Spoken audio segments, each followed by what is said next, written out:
Do you think that all football fans, Benty, and when I say all, I'm not just talking about the Premier League, because of course football exists outside of that. Do you think all football fans at one stage or another want their club to be bought out by billionaires?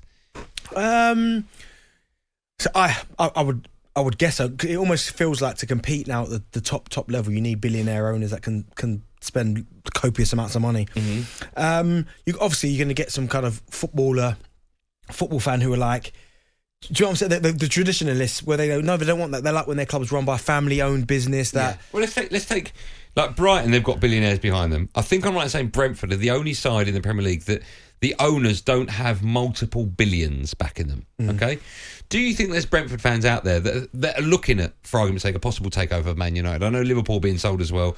We've just seen, of course, Chelsea have got new owners. They have been splashing ridiculous amounts of money. Do you think teams like Brighton and Brentford, the fans, look at that and think, I wish that would be us?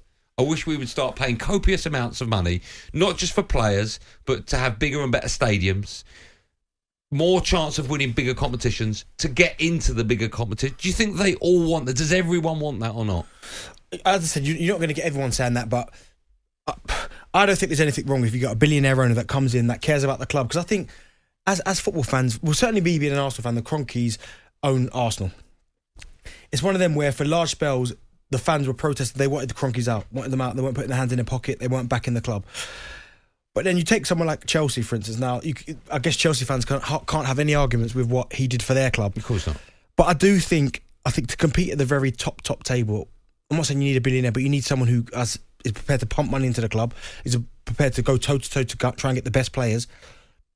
And also, you look at the Manchester City model. I like what they've done regards the training ground, but also the outside areas just around in and around the stadium. Redevelopment. So I think that's vital. That is key. It's key. So Manchester City fans must love the new owners. It's interesting you mention Man City. Do you think that, listen, whenever you talk Man City and you get a hardened City fan on the phone, they always say, I was there tier 3 when we were playing away at Gillingham. I don't believe that. Do you? No, but do you think any Man City fans prefer the old days? No. Not one? You might, maybe of a certain generation, the older generation might do, but surely when you start watching football, you support your clubs, surely a lot of it is to do with you want the club to be successful, right? You want to see your club potentially get to the promised land, which is the Premier League, maybe win something.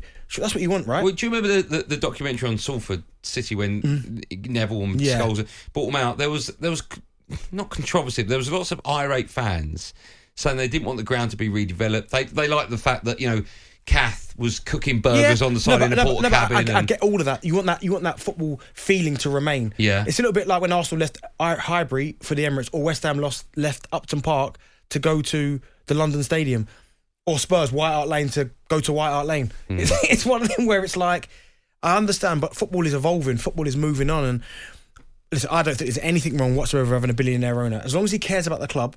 And that, I think it's important that even if they've got billions, as you said, I think they've got to be accessible, so you can see them at the games. You can quite clearly see that they're heavily invested. Again, I'll go back to Roman Abramovich. Not only did he pump £2.1 billion in to that football club, he was also accessible. He was there. You saw him at every home game. Yeah, he was jumping around like a fan. You know it mattered. You know it mattered to him. Yeah. So as long as you get an owner like that, I've got nothing wrong with billionaire that's where we're going owners. to... talkSPORT Drive with Andy Goldstein.